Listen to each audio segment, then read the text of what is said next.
বাগানীয় ভাই ও বোনেরা আসসালামু আলাইকুম। এই যে আচ্ছা যাই হোক, এটা আমার এক বাগানি চাচা, আলহামদুলিল্লাহ ওনার প্রথম ফল এই যে থাই আনার তো। আচ্ছা, তো এটা আমরা ব্যাগিং করছিলাম, ব্যাগিং করে দেখলাম যে আসলে কালারটা কেমন কি হয়।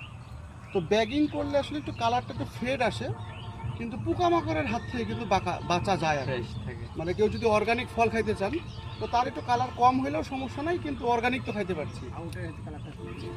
তো চাচা আপনাকে একটু বলবো যে আসলে এই যে বাগানটা করলেন, আমরা বলছিলাম যে আনার বাগান করতে, আসলে কত দূর কি হলো আর কত দূরই বা কি করতে পারলেন?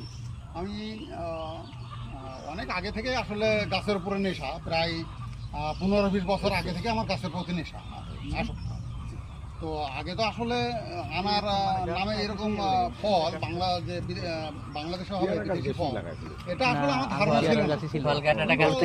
আমার গত বছর আমার ভিতরে ইয়াটা আসলো যে আনার নামে চাষ বাংলাদেশে চাষ হচ্ছে।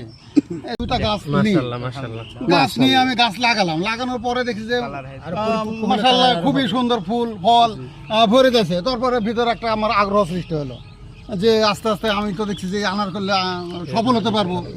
এইভাবে আমি আনার প্রতি ইয়া হয়েছে। আমার গাছ অনেক কিনা আছে, লাগাতে পারিনি বর্ষার কারণে। যাক আলহামদুলিল্লাহ লাগানো আছে। আমরা বর্ষাকালীন সময়ে আসলে আনারের ফলটা ওই কালারটা একটু কম হয়, কিন্তু মাশাআল্লাহ এইটার কালারটা কিন্তু আবার ভালো। আপনার বাগান দেখবো করে অনেক দিন থেকে ইচ্ছা ছিল, আজকে আল্লাহর তবে ইচ্ছা আপনার এইটার কালারটা সমস্যা পানির পানির মানে আমি বুঝতে পারিনি এটা। জি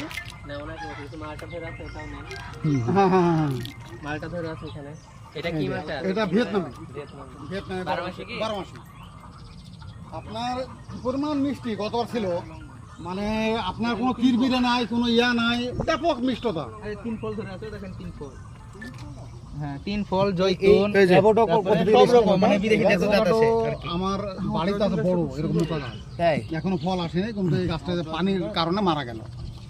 আপনার অ্যাভোকাডো এখনো মরেনি। আর জয়তুন আছে, আমার জয়তুন আছে।